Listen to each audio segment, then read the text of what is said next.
everyone, and welcome to another episode of the Coach and Benway podcast. I am the co-host, Dr. Benway. The discussions with Coach is going to lead to something that I think we profess or assume we have a very specific opinion on, but I think is still open to discussion, which is, and I'll phrase it my way, is it possible to have a good life without children? Right. The idea is our children necessary for a good life? I've given this some thought, and there are examples on both sides of the fence of people who have led a good life. The other day we were talking, of course, about Bill Cunningham, which I think that, Benway, you and I could agree that we both respect and admire the life that he led, even though I would suspect neither one of us would really like to have led his life. Is that a fair assessment?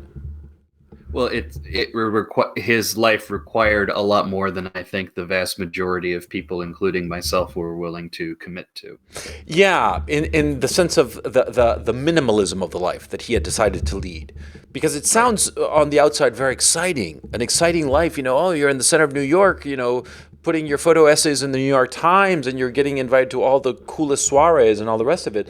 But yeah, that's just on the superficial level. It seems that way, but when you start to dig a little deeper, it was an extraordinarily narrow life and very pinpoint and with some precision. And his life is very respectable. And I do believe it could be categorized as the good life. But that minimalism, I think, is a little bit too much. And I think that most of us consider children a necessary component for a good life. Now, what are your thoughts? I don't want to be unnecessarily cagey, but I'm interested in you floating your thoughts on this issue before I spring my ideas on you. Well, so I think having children, in theory, is it is one of those things which, barring biological limitations on the person for whatever reason, everybody can do. Mm-hmm. Frankly, you don't have to be a genius to have a child. Sure. It's just as the continuing progression or lack thereof of our society demonstrates. So there's it's available to everyone in a way that the kind of semi-monastic life of the Bill Cunninghams is not. Mm-hmm. So there's that. Sure, there is a degree to which fulfilling your biological function, namely reproducing yourself, has its least tactical value, but then there's also it's obvious to see the transformation in someone who has children, has a family, what it does to them. I think it can be very positive. Nevertheless, I don't think one can just say that is the only path to a happy life. If I'm going to be cagey here on anything, it's the whole word of happy. Mm-hmm. I question the idea. I disagree. I'm not a good life as opposed to a happy life. I don't think that there's. So let's say good. Yeah. Okay. So let's say a good life. So it's since the very foundation of the society we think of now, it was understood that yes, having a family is an important thing. It has a lot of value to it. If for whatever reason you don't have it, the assumption is not that you are just done and you will not lead a good life, what have you. The assumption invariably was, well, you have paths available to you. The most obvious paths that one can think of is, again, referencing Bill Cunningham. You can be a monk, you can be a priest, you can be a nun, or you could have your commitment to whatever thing greater than yourself is available to you. Mm-hmm. Pick your poison, right? The question often as it gets phrased or how people articulate it, which I do disagree with, which is, I don't want to have children because that will impose a limit on my personal proclivities one way or another. And that prohibition by virtue of having this other being that I'm responsible for is inherently not good. In other words, the good life is being freed from these responsibilities. Yeah, and that's where I would be, where I would question. I completely agree. I completely agree on that score. The idea of not having children because it puts a limitation on your life is, on the one hand, it's trivially true that children put a limitation on your life, but on the other hand, just about every obligation you can think of imposes limitations on your life. Because it's basically people who say that basically want to be children want to be adolescents for their entire lives and without any kind of responsibility. And of course, if you're striving towards something, some goal, that striving towards it inevitably, inherently puts responsibilities on your shoulders that you must bear in order to achieve that goal. Only adolescents who want no goals except their hedonistic pleasure, for them, they want no responsibilities. But, that kind of life, I think that we can agree that it's not a good life to live completely hedonistically, completely for pleasure without any kind of goal. I mean, I think we could agree that that's a bad life or not a good life. Would you join me on that one? It's very hard to find an example of someone who lives purely hedonistically who doesn't at one point have some significant regrets over it. Yeah. I mean, I honestly can't. I mean, maybe it's my lack of imagination.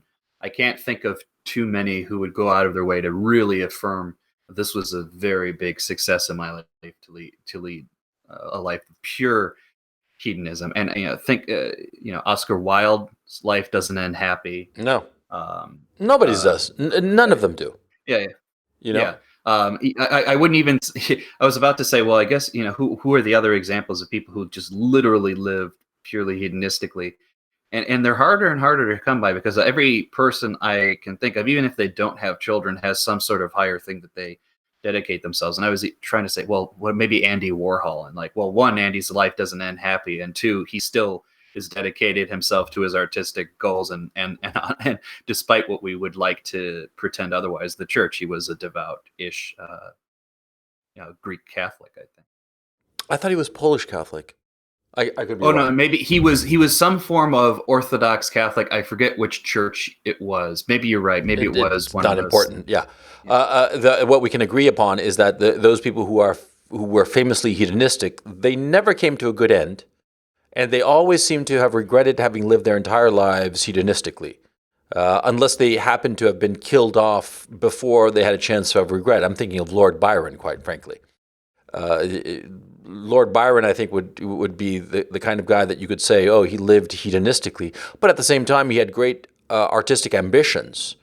And so it's hard to say that because he made a lot of sacrifices of his pleasure-seeking in order to achieve his artistic goals. Whether he achieved them or not is a different story altogether, but he did have those goals that were more important than his fleeting pleasures, which he indulged in quite spectacularly.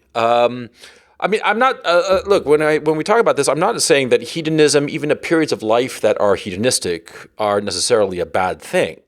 I don't have a problem of living, some periods of your life, just adult life, of course, completely hedonistically. Children's lives, infants' lives, children, in the single digits insofar as their years. Yes, of course, their entire life is hedonistic, right? But we're not going to categorize it, and we can. I can assume we can dismiss that.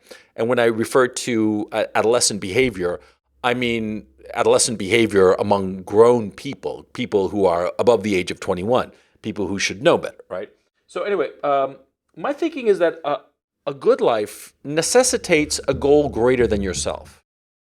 And that can be anything from like an artistic achievement of some sort. Like, for example, just to cite somebody like James Joyce, who strove all of his life to be a great artist, to greater or lesser success is irrelevant. And there can be also the striving towards having a family that is successful. Okay? So I think that you can have children and have a good life. You can... and that children are not necessary for a good life. But what is necessary for a good life is the striving towards something greater than yourself, striving towards a higher plane, a greater goal, climbing a mountaintop, whatsoever that mountaintop may be. And most people find it in their children, though not all. And there are exceptional individuals who find it in something completely different and for whom children would be a burden in achieving that. And so for those people, I think it would be worthwhile not to have children because perhaps their infatuation with their goal would lead to them being horrible parents. Does that make any sense? Yes, I mean, because the other way you can phrase it is having children is no guarantee of the good life. I mean, that's just Mm. obvious. Mm. Yeah. I mean, you can't. I mean, and this is, I think, the perhaps the risk some people have found over time, which was the assumption that whatever problems in me can be solved through Hmm. the child or having children, and that's dangerous Yeah, to a certain extent. I agree. There's some degrees to where it is true in the idea that having responsibilities for others helps settle things down. That's Yes. certainly true. Yes. But if you think that I didn't achieve something, or having this child is going to help me better achieve this goal outside what is generally understood of family, you get very dangerous situations where are you living vicariously through the child? Are you going to force upon another human being, an attempt to resolve your own failings? Yeah. And in so doing, you're going to create failings in said child again.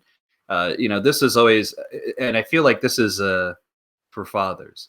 This is a recurring theme that they are concerned about, which is to what extent am I reproducing my own childhood problems? Yeah. To what extent do I reproduce the mistakes of my father? To what Hmm. extent do I, in trying to, resolve what I perceive to be the mistakes of my father, do I create new ones? Right. What we're ultimately, getting around here, and maybe goal is one example of it, but maybe more broadly, what having children or, being reverential to something larger than yourself is doing is you are creating at least a responsibilities for something. You are either protecting it, you are advancing it, or you are improving it. But the it which you are improving largely is not per se yourself. Hmm. Yeah. Yeah. Yeah. I think those parents who sort of like tried to live vicariously by way of their children and correct the mistakes that they themselves made in their lives, I think that on the one hand, they're incredibly sad, and yet I cannot. I mean, I fault them because I think that a lot of times those parents hurt their children, and yet at the same time, I understand them completely because we Yeah. all have failings, and so many of us can see retrospectively where we failed, and we want to correct it, but in our own lives that's impossible, because time is a river; it just goes in one direction, and we can't go back. But we see our child, and our child is growing and slowly sliding up, or starting to face those same problems that we failed, and we want them to succeed so that we ourselves can feel a measure of triumph. And Right. that is exceedingly dangerous. Although I have to note here that is not, it's not always the case that it's dangerous. Because sometimes when you're young, you make mistakes. And you can tell your child, look, I made a mistake here. Don't be foolish. Don't be like I did. And the child Right. will avoid the pitfall. Now, that I think we'd all agree is a very healthy attitude towards sort of like, quote unquote, reliving your past and correcting your mistakes, quote unquote, but in a way that is actually the responsibility of a parent. Right. I think it's the issue of living vicariously by way of your kid, you know? Yeah. The, No, yeah, I think the mechanism or the standard of judgment one has to use again is you go back from where we started, right? Where Mhm. we started was you're looking to for a good life. You're oftentimes you're trying to go beyond yourself, to look for something greater than yourself. If your conception of the relationship, between you and this child is about not understanding that this person is in some ways different from you. It's not an extension of your ego, Mhm. as it were. If you recognize that and the guidance you give is, hey, these are the mistakes I made. I'm focused on, I don't, trying to train you to avoid certain mistakes that I made. That's one thing. If it is like, you know, I see in this child myself, and I need to, tell myself, don't do, do this differently or do that differently. Right. The locus of the language is basically myself, Yes. and the child is little more than that, and that's the betrayal of the goal of the good life in the first place. Yes, I agree. I agree.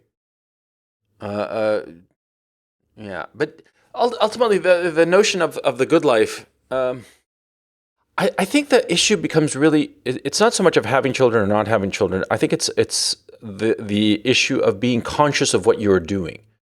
in the sense of, let me explain. You see, it seems that so many people sort of like have children because it's the thing to do. And then later they're like, oh, this is the important thing in my life. And they're kind of like slapdash about it, as opposed to being conscious about it beforehand. Conscious and thinking to themselves, having children, having people that I would be responsible for, having a responsibility greater than myself is something that I want. I think that our society and our culture does not inculcate that idea of questioning yourself as to what's the good life and how do children and a family fit into my notions of a good life. And I think that that's where we fail, because so many people nowadays decide, well, they used to decide to have kids sort of thoughtlessly, but now they're deciding not to have kids thoughtlessly, and they're deeply regretting it. I mean, you see it with so many professional women. I mean, you are in a corporate environment, so you see these people every day, right? How are these poor women faring, I ask you? In my specific, well, it depends. I think what I'm often seeing now, I don't see as much women, choosing not to have children than coming to regret it because they're 35 and it's harder to have children at that age. I'm surprisingly not seeing as much of that. What I am seeing now, though, is I want to have my cake and eat it too, or eat my cake and have it too, which is to say, I want to have all the children and be the great mother, but I also want my career simultaneously. That's absurd. And That's absurd. there's just not enough time in the world to do both. Oh, yeah. The reason, and that people say, well, what about men do that? Well, no, not men don't. Men They don't. generally do. They have some role in the rearing of children, but not anywhere near the level that women do, particularly of a certain age, from age 0 through like pubescence, let's say. So the trade-off isn't really there for men, but women want to do both. And like I said, it's not enough time to do both. They will either fail at one or the other. And here's the real tragedy. By and large, they will spend more time with the career than the children. Yeah. The way they deal with the children is primarily have proxy mothers working for them. Yeah. Managing it that way. Nannies. And yeah, they will run out of, business meetings to say, oh, I have to be at a PTA meeting, or I have to do this, or, whatever, the mechanism is. But it's a fairly distant relationship, as I see. The individual engaging in this is incredibly frazzled. And, the truth of the matter is that they would, go a roundabout way of saying, oh, well, my career is good for the family, and I maintain it because one ought to maintain it, and it's still very ego driven. So, the children are kind of caught in between, and have to fend for themselves in this kind of awkward situation. It's probably not going to end well. No, it's not at all. Like right now, as we're speaking, right, I have like a series of paintings that my children made, right, in their art class. I actually had to steal them because, like, what happens is that they're very possessive about their artwork, but they forget it, okay, because they're children, they're small, they're 3 and 5. And so they'll make their little paintings and bring them back from their art class, and they're very happy about it, right? And they'll be like, and I'll say, can I take that to the office? And they're like, no, because this is my painting. Okay, I'm sorry, And then 2 days later, they have completely forgotten about their artwork, right? Or worse, they'll have torn it to shreds because they're playing and they're small children, and so they don't really care about it. And of course, the parents, my wife and I, we certainly do care about these drawings and what have you. And we sort of like surreptitiously steal them. And so I'll put them away very carefully. At home, we have this little chest where we put them away. And in my office here, as I'm recording this, I have a wall where I hang them up, right? Now, the issue becomes, of course, that my wife is the one who takes them to the classes. And she doesn't go to the PTA meetings and rushes from the meeting because she's a stay-at-home mom. Okay, and her job is to take care of the kids. And she's with them all the time. And people of our class seem to think that, it's the quality time that matters. And the answer is no. It's the amount of time that you spend, not the quality of the time. A lot of the time that my wife spends with the kids is very boring. But it's that very boring time that is essential for the child to create that bond with the mother that cannot be replaced by any other means. And quite frankly, it's understood that the relationship with the mother for small children is more important than the relationship with the father, because the father's relationship with the child is different. It's more of helping the child understand the way of the world, as opposed to giving them the emotional succor and the emotional confidence that only a mother can give them. It seems to me that's unfortunately a trade-off. Or let me phrase that: a father's responsibility sort of like begins as the child starts moving into the world, of teaching him about the world and how the world works and how the child fits into the world. You know, I go with my children to different places, to museums and stores and what have you, and I explain how things work. And I notice how the two of them just drink up the information I give them about how the world works, how relationships work with the people around, and how they are supposed to act in the world, Mhm. Whereas their mother gives them a completely different experience. And the fact that these working mothers who absurdly think that they can have it all, and at the end they are short shrifting their children, it just seems catastrophic to me. That it creates, I think, children who are very emotionally insecure,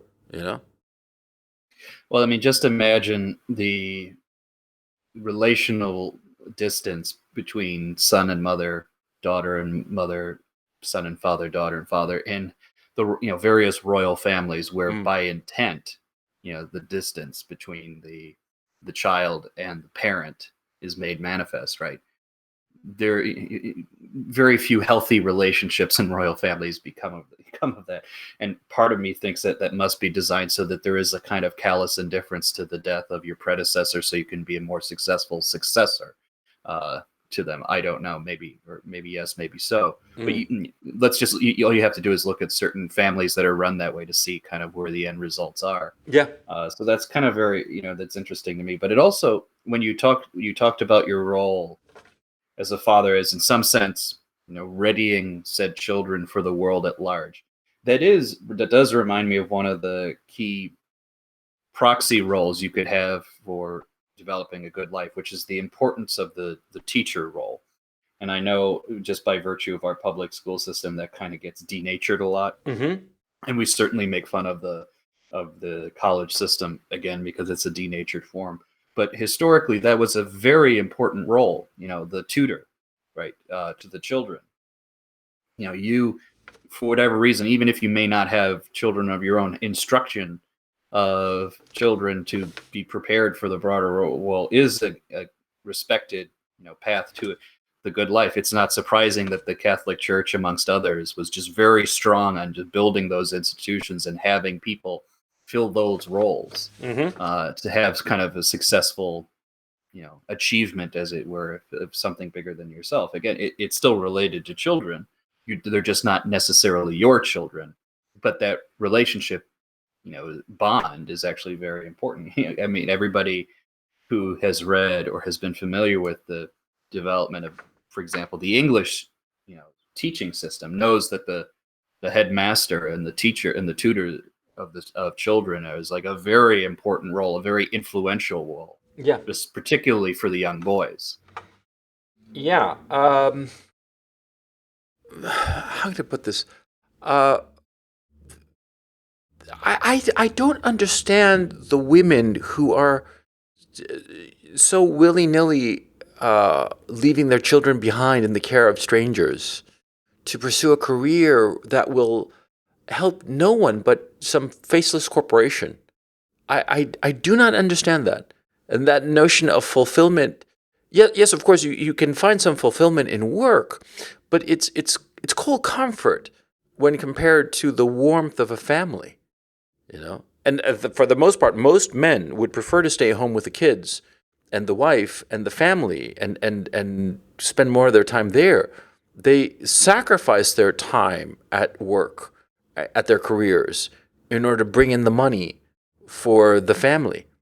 It's a sacrifice. It's not something that they gleefully do. Very few men are lucky enough to be happy to go to work.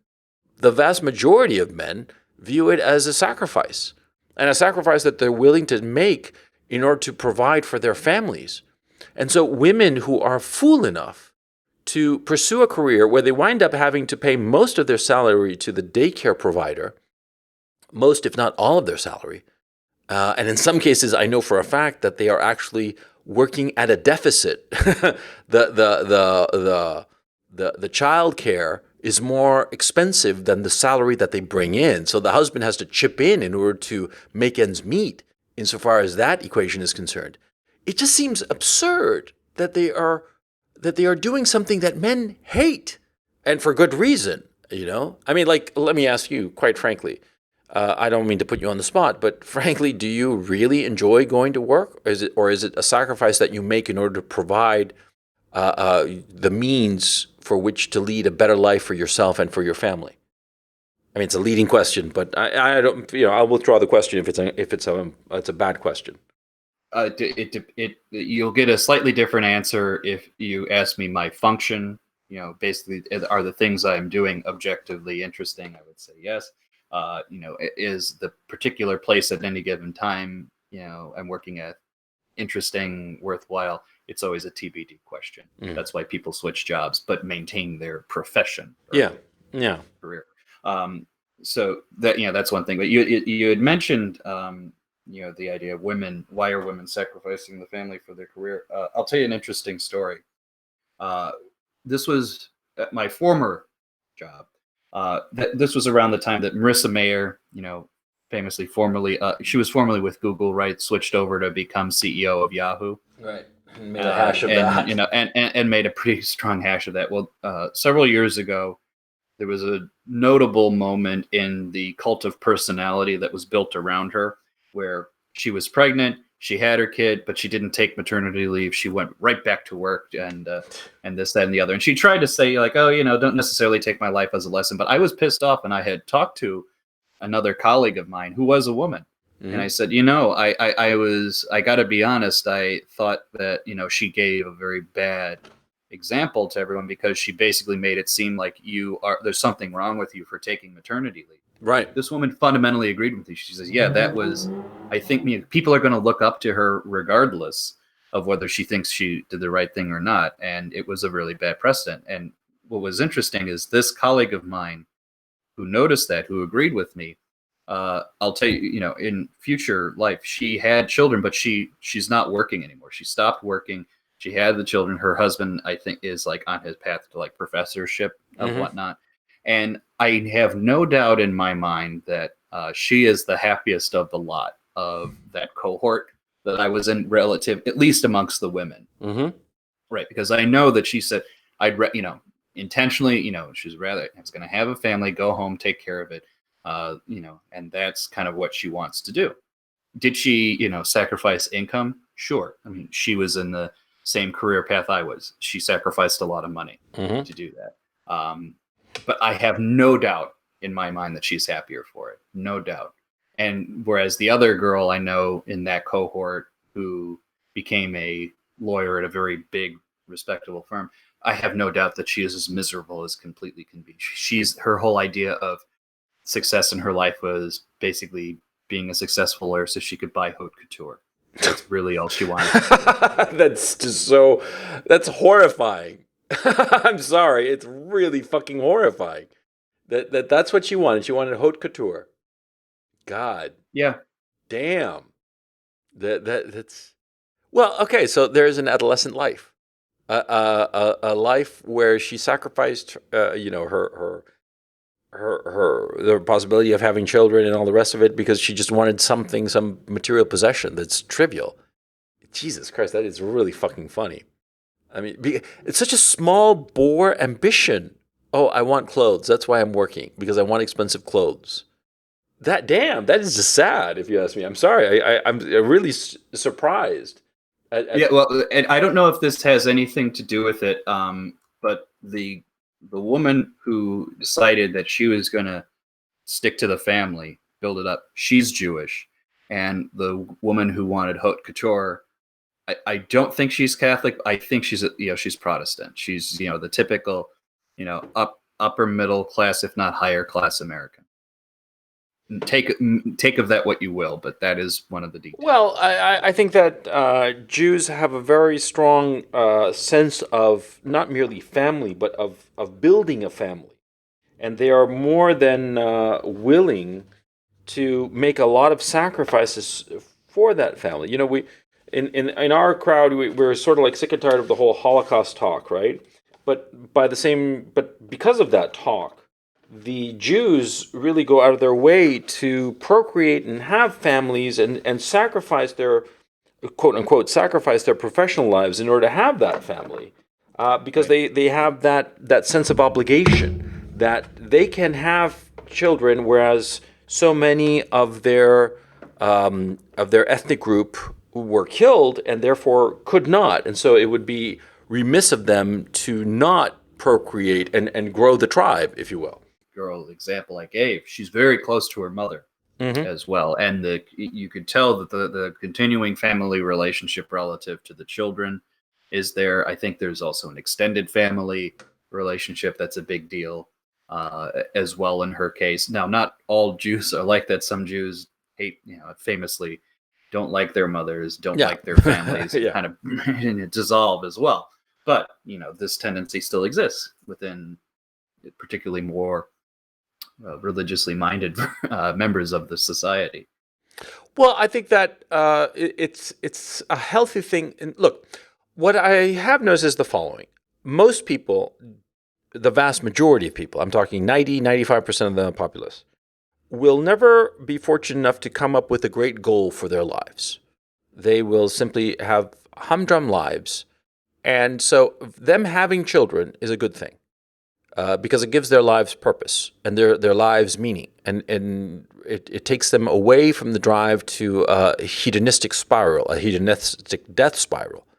And so having children for them is a blessing because it gives their lives purpose. It gives the sacrifices they make a meaning, and it gives them something to strive towards. Because that's the great advantage of people of that top 5% or top 10% or whatever who are autonomously able to create some sort of mountaintop to strive towards. The problem, though, is that in the society, in the liberal democracy we have, this egalitarian society, we're led to believe that everybody has the right, quote unquote, to have this great objective in their life. And it's just not the case. The vast majority of people will never have this great objective in life, this great goal to strive towards. And even if they do, they will likely not have the talent for it. It's a rare thing. It's a rare thing to have both the talent and the drive to seek such a mountaintop. I'm not talking just about artistic achievement. I'm also talking about a certain kind of life, like Bill Cunningham's, which we were talking about, right? There are very few people who have both that temperament and also that ability, that natural talent that, of course, was honed by craft and the working at it, right? But we're promised that we can all be this. We're all promised that we can be the head of the class, that we can be the next Steve Jobs. And there can only be one head of the class. There can only be one Steve Jobs. But we're sold a fake bill of goods, which I think leads to enormous dissatisfaction. And a lot of us are sort of like led to believe that, you can be the next Bill Gates or Steve Jobs or whatever, so you don't need to worry about a family or getting a family. You can just forego that, and you'll still have a meaningful life. And that's just not the case. You'll hit the wall of your abilities or good fortune or whatever, and you'll realize that which you had sort of like dismissed as trivial, i.e., having children and having a family of your own, you'll realize that you want it, but it will be too late. And I think that that's what's happened to so many people in our society, especially women. Because I think that the issue here is women. Because for a man, like in my own case, I could have children in my 40s, no problem. I'm a 50-year-old man with a 5-year-old and a 3-year-old daughter. A 3-year-old son and a 5-year-old daughter. And the issue becomes, it's no problem. But if I were a woman, I'd be tearing my hair out. I'd be tearing my hair out that I'd, gone half a century and had no children, and I'd be regretting it deeply. I was fortunate enough that I was able to have a family in my 40s, but a woman can't. And I think that there are so many women in their 40s who are in that position that they thought that they could strive for the big mountaintop and not have a family, and then they're like with nothing, and it must be just tragic. I think that that has to be turned around, you know. How prevalent do you think is the opposite problem, though, where you have people who don't strive for much of anything, who don't particularly care much for the children, yet keep having, let's say, a bucket load of children? Well, of course, that happens all the time. Okay, that happens all the time, and it's unfortunate, I think. But I think, to tell you the truth, it's the people who are. I'll just say it outright. Screw it. I don't care if I sound like an elitist pig. I think it's the people who are less interesting and important in our society, the less capable, the less talented, who sort of like thoughtlessly have children because, they rut like animals, and so they wind up having litters of children. And of course, they treat them awfully because that's the nature of baser humans, And it's unfortunate, but that's the truth. I mean, who are we kidding? I mean, you and I have seen such people, and we call them different things. We call them white trash. We call them this, that, the other. But they are the lower, baser members. And a lot of them just act like that. And think of those parents who, wind up slumped in their car, after ODing on meth, while their children are in the car seats in the back. I mean, such people are low, and I understand that they are suffering greatly, that they have economic problems and all the rest of it. And I don't even deny that they can love their children quite a bit. I mean, I'm not saying otherwise, but they're basically baser people. Some of us are more equal than others. And that's a fact, and it's an unfortunate fact, but it has to be confronted. And if I sound like an elitist pig, well, I am an elitist pig. I know wherever I speak, because there are people who are better, and there are people who are lesser. And my concern is that the better people, the better men, the better women, have been sold a bill of goods. They have been propped up, especially the women, the best women, have been told not to have children for the sake of their career. And we as a society are going to regret it, are regretting it. And these women as individuals are regretting it. You see what I mean? And that's my bottom line thinking. Well, I think that's certainly potentially the case on the higher side. But I think, again, to the question, and this is, I think, part of the importance of the discussion. If for whatever reason you're not able to have children, right? For whatever reason, but you have you're looking for something to strive to. There is a very large crop of children who got the shit end of the stick being born to parents like that. Yeah. For whatever reason, and they are in need, right, of someone to act as custodian to them. Yeah. Not necessarily by means of adoption. That's one path. But some sort of instruction, good example, what have you. And that also is a mechanism by which you can function effectively as an adult, as a teacher, as a parent-like figure. Yeah, I see your point, but unfortunately, our society at this time does not have many roles that way. And if you start entering into a more intimate relationship with a child on those terms, i.e., in a completely above-board relationship, I'm talking a mentor-mentee relationship. First of all, there are not many organic methods by which this can be done, and on the one hand. And on the other hand, any kind of relationship will be socially suspect because the prevalence of reports of pedophilia. I don't actually think that there is more pedophilia. I would suspect that there's probably less because there's a greater awareness of it. But I think that the very fact of the awareness makes people very leery of entering any kind of emotionally intimate relationship between a mentor, an adult, and a mentee, a child. It becomes fraught with danger to the adult to the point that a sensible adult would say no to it. And I would think that any adult who is not sensible to these dangers is more likely not a pedophile, and is seeking to enter into such relationships in order to be closer to his object of desire or her object of desire. And we see this all the time in schools, all these teachers, the good-looking women who are fucking teenagers, who are fucking children, I think that that's a problem that we have today. And so, I mean, like for instance, in my own case, I'm a naturally voluble and naturally interested in passing along what I have experienced to younger people. That's why I do the videos that I do. I would never have any kind of emotionally intimate relationship with anyone unless it were like strictly by email or online at a distance, because I would be concerned that people would misconstrue such a relationship. And it's a perfectly reasonable concern on my part. It would be responsible for me not to have such a concern. You see what I'm saying? Well, frankly, also there are other issues. I wouldn't be involved in such a relationship of a mentor because I have better things to do with my time, quite frankly. That might sound a little bit, whatever, but well, you already have children is the issue. There are those who don't. Yeah, exactly. And the thing is, it's the reason I bring this up is that I think it's a powder keg of a disaster that's either already happening or is soon to happen, which is, okay, you've created a situation where the people who are best able to function as responsible adults with children are deciding not to have children. Those who do have children and are not taking on the responsibility have a lot of children and then kind of fade away.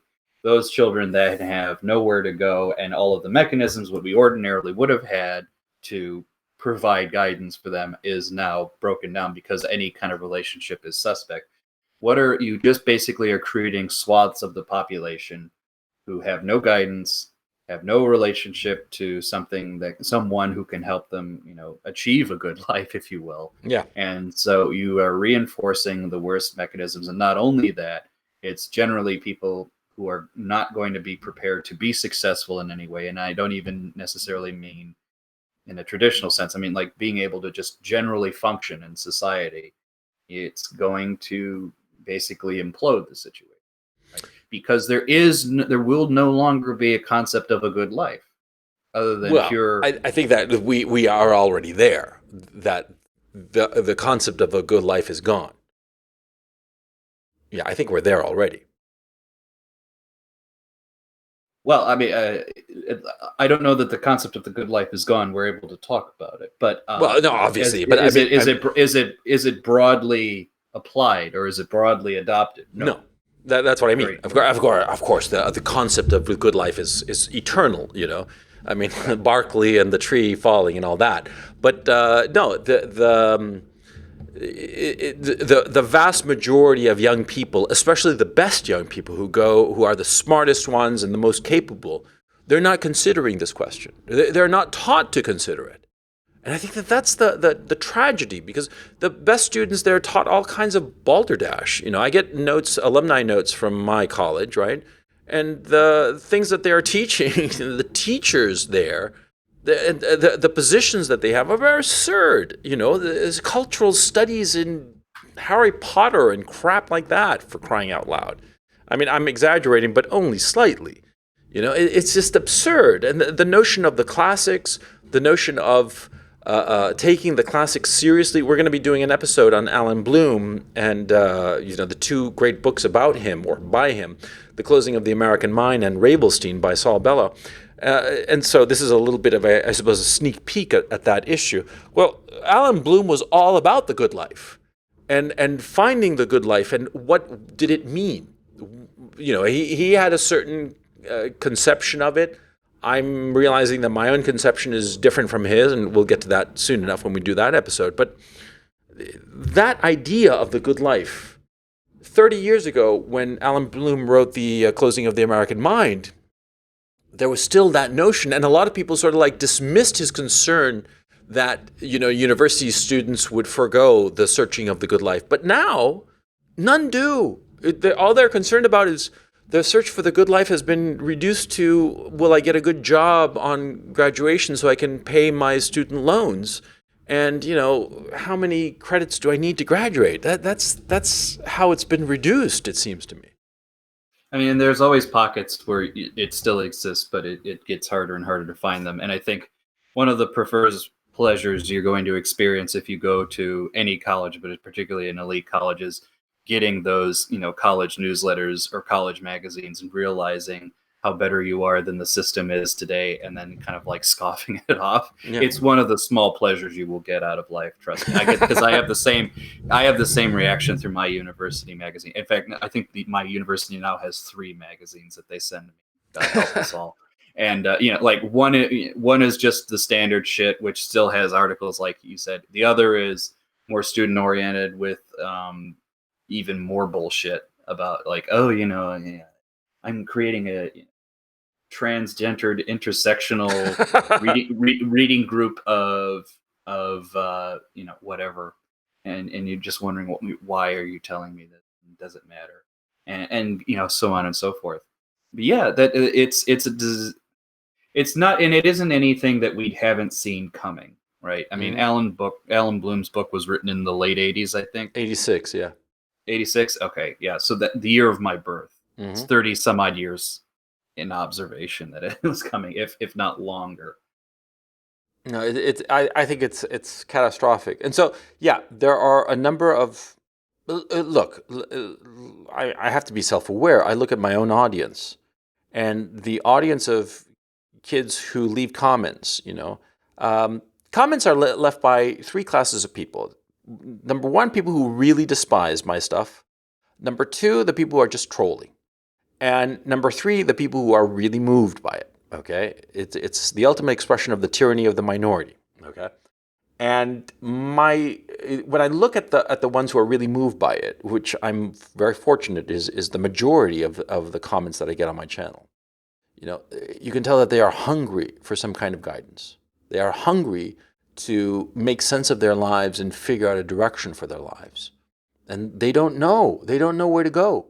And they hunger for it in a way that is quite tragic and sad, because they are like people who know that they are lacking a sense, like touch or smell or taste. They know that they lack it and yet need it. It's like they are searching for a phantom limb. It's something that they are lacking, that idea, that notion that there is such a thing as a good life. And that it has to be defined. It has to be defined and defined thoughtfully. And once it's been defined, even if you never actually reach a final definition of it, you're striving towards it.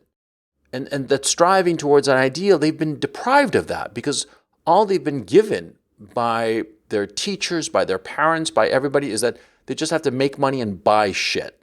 That's a good life.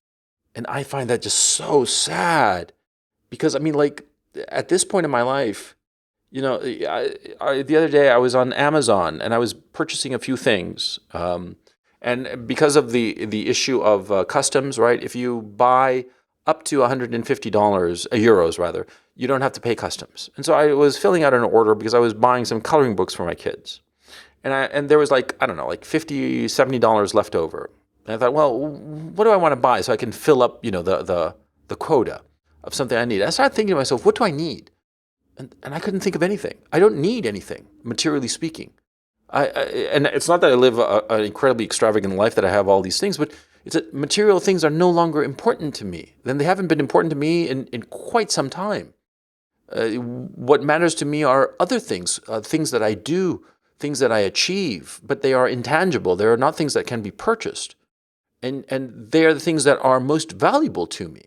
And yet, the children today, the young people today, they're taught that only the material is important. And they are taught to value the material and the pursuit of the material and getting the money to buy the material, as opposed to something greater that is immaterial and can provide a focus for their lives. Oh man, it's so sad. What is key here, right, is it not only is that the good life is beyond the self, but it's necessary to be instructed to get to that position. It's not an innate, Hmm. or perhaps not an innate element. Maybe the striving for it is, but there is a certain degree of communal guidance and instruction necessary to have it, Yeah. right? And that's the bit. That's why I keep circling on it. Like, is it necessary to have children for the good life? Which was your fundamental question. Almost all of my examples, when I say it's not necessary, but because there's other paths, but those other paths tend often to involve the instructional role, one way or another, right? Yeah. Yeah. That's the intentional theme I keep bringing up, is that you are the good life often, if it is in some sense focused on this world, because you could have a good life not focused on this world whatsoever, and you live in that realm. But if it is focused on this realm in some capacity, it has to be focused on the broader community. And if it is focused on the broader community, invariably you're looking at the future of the community, which is the young. Yeah. And that's what you kind of have to engage with. Yeah. And if Because you don't, why bother? Yeah, because I can think of my own life, and I feel in many ways that my life was quite a bit of a failure, not in the sense that I didn't achieve the things that I wanted to achieve, but rather there was a formlessness and an arbitrariness, a randomness to the life that I led, because I didn't strive towards something greater than myself. I pursued things that I thought would be interesting and fun, uh, but they were hedonistic pursuits. Mhm. I didn't have an overarching goal. And because of that, I don't feel that I achieved much. I mean, I published books, I made movies, I created enough money that I don't have to worry about money. But I don't feel that I achieved anything. And it's only after I had children of my own that I started recognizing the failure of my life in many regards. Mm. And it's not so much that I want my children not to, I don't want to live vicariously through my children by any stretch of the imagination, but I want to inculcate in them the notion that they do have to strive for the good life, and they have to define it, especially when they're young. And even though I read Alan Bloom's book, The Closing of the American Mind, when I was young, when I was 20, 22, not more than that, I didn't fully I didn't, how could I put it? I understood his ideas, but I didn't bring them into my being.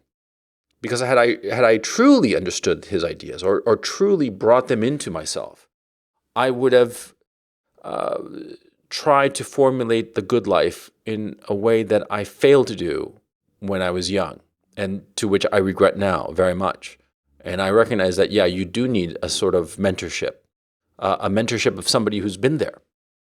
And I suspect that part of the reason that I'm doing these videos, and the kinds of videos I'm doing, is to provide that, especially to my own children, because I recognize that by the time they really need me, I'll probably be either dead of old age, or just, without most of my marbles, so might as well get it down on video now while I can, you know what I mean?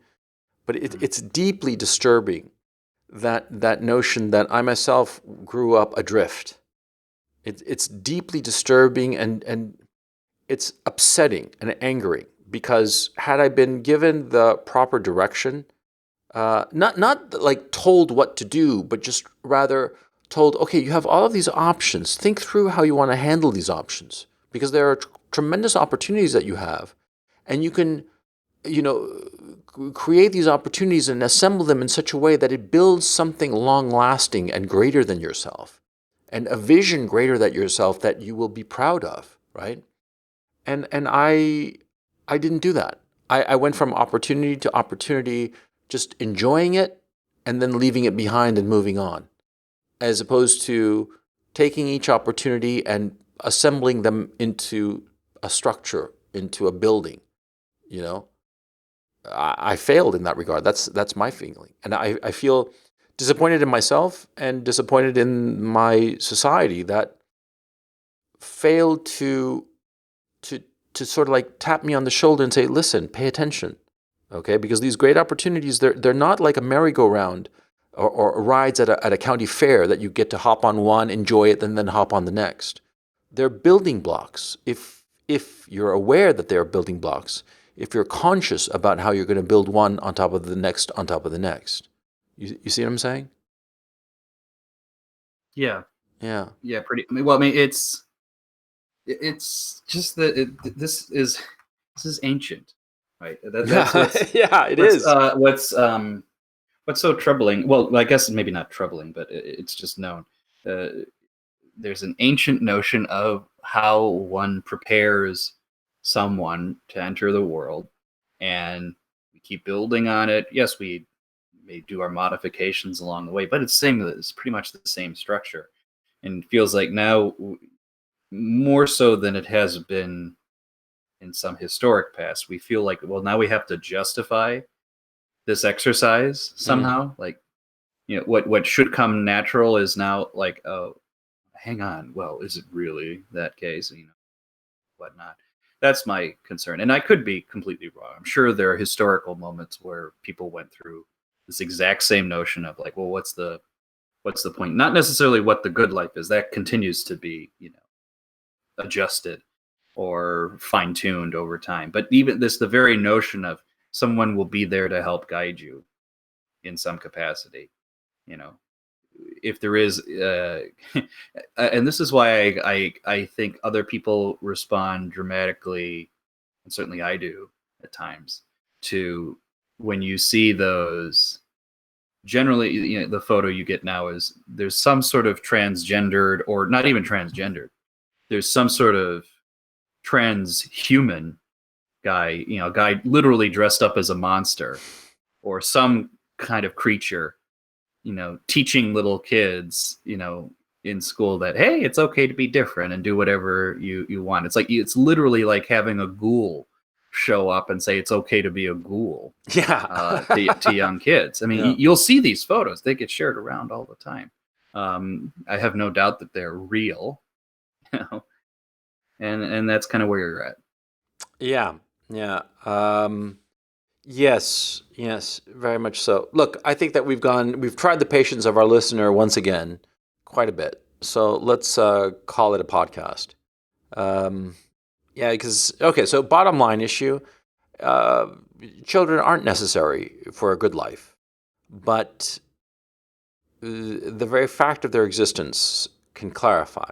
Because that's the thing that I noticed is it's that once I had children, and the obvious responsibility of having them was just literally on my lap, right? Um, it forced me to reevaluate my life in a way that simply not occurred to me before.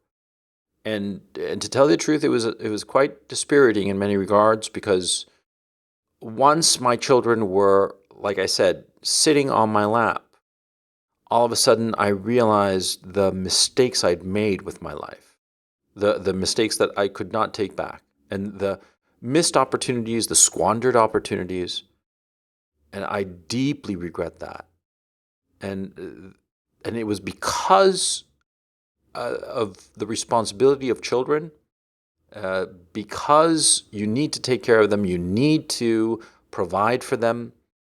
It was only then that I realized all of the good fortune that I'd like thrown away like confetti, and had not built something greater out of. Like I said, I'd taken these opportunities as if they were carnival rides, and I'd gone from one to the next, as opposed to realizing that they were building blocks that had to be assembled and built into something greater than myself to provide for them. I mean, I'm very fortunate, okay? I mean, please don't cry for me. But I recognize the hash I made of so many opportunities of my life, and I deeply regret it. Yeah. Yeah. So that's why I think that children are necessary for a good life, because the responsibility of them clarifies. You know what I mean? It clarifies Yeah. and gives you clarity in your direction because the children make you desperate.